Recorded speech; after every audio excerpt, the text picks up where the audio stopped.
Zodiile de foc, berbec, leu și săgetător, o să le luăm pe fiecare în parte și vom începe cu berbecul să vedem cum o să arate săptămâna voastră.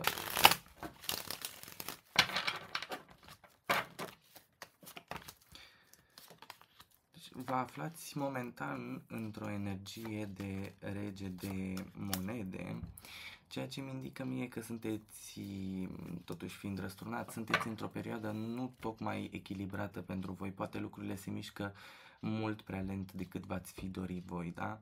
În următoarea perioadă, focusul vostru, da, pe săptămâna viitoare, va fi să învățați să lăsați în urmă lucrurile, să vă bucurați de ceea ce aveți în prezent, de a nu mai răscoli trecutul la nesfârșit, da? Păi finalitatea acestei săptămâni va fi că veți fi împăcați cu anumite gânduri, veți sta și vă veți gândi la mai multe aspecte din alte perspective pe care nu le-ați fi luat în considerare până acum, da? Veți fi poate mai reci, veți intra într-o perioadă în care veți gândi mai mult, veți procesa mai mult informațiile din jurul vostru. Obstacolele care pot apărea pentru voi, care să vă împiedice din a da drumul acestor sentimente care s-au acumulat, este magicianul întors. Deci probabil vă mințiți singuri într-o oarecare măsură, da?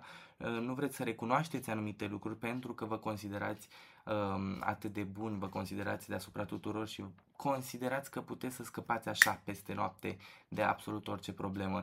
Ei bine, s-ar putea să nu fie chiar așa și va trebui să coborâți puțin din bula în care v-ați urcat acolo și să realizați că trebuie chiar să depuneți anumite eforturi conștiente pentru a putea ieși din această perioadă de resentimente, de grif pe care o să aveți. Iar sfatul pentru voi este să vă echilibrați emoțional, să fiți mai buni cu voi înșiși, în primul rând, da?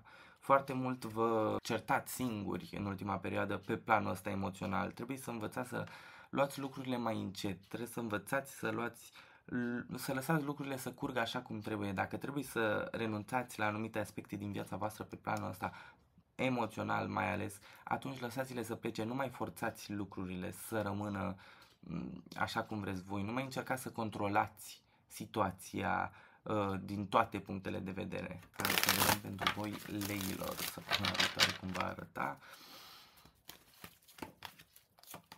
Ok.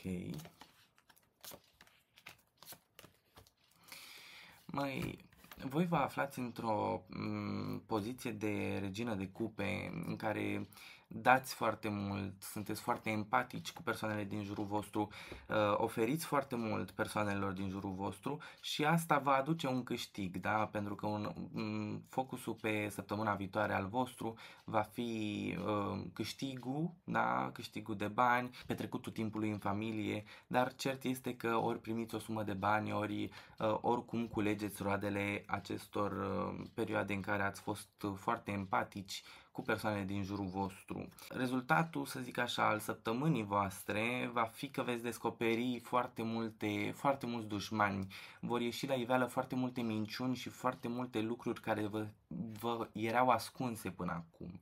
Da? Veți afla foarte multe secrete care trebuia să iasă la iveală, persoane care nu vă plac.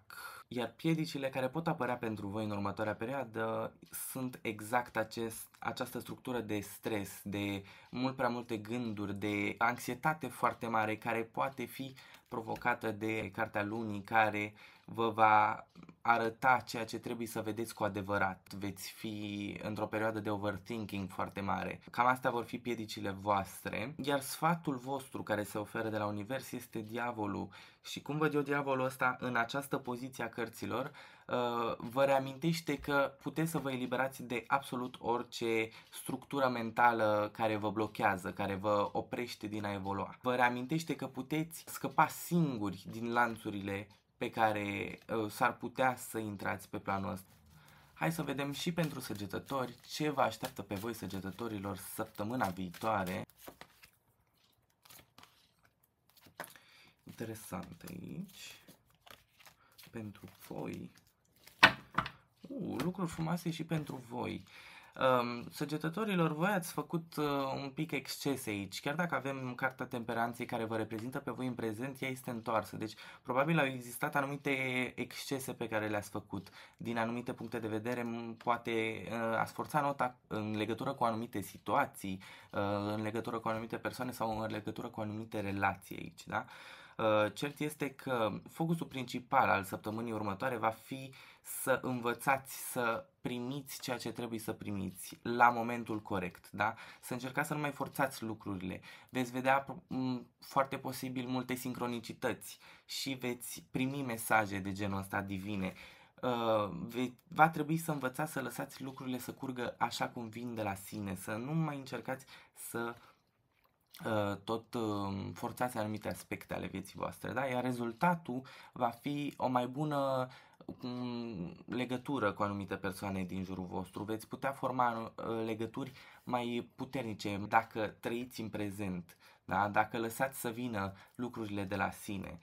Și posibil și anumite contracte, anumite parteneriate pe care le puteți semna la sfârșitul săptămânii din punctul ăsta de vedere.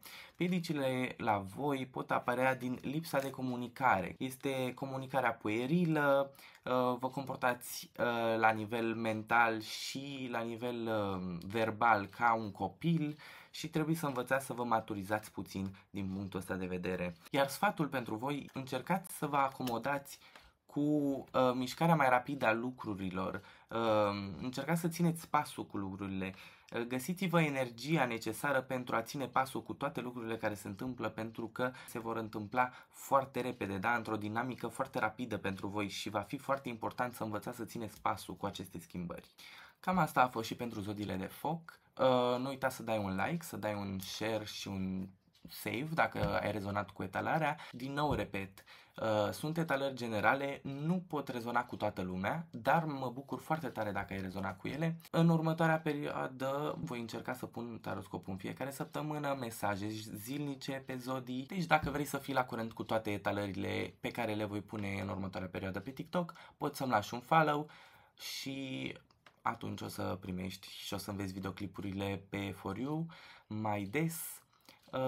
Pentru cine este interesat de ședințe private, aveți în bio, în descrierea contului, un link care vă duce direct către WhatsApp-ul meu.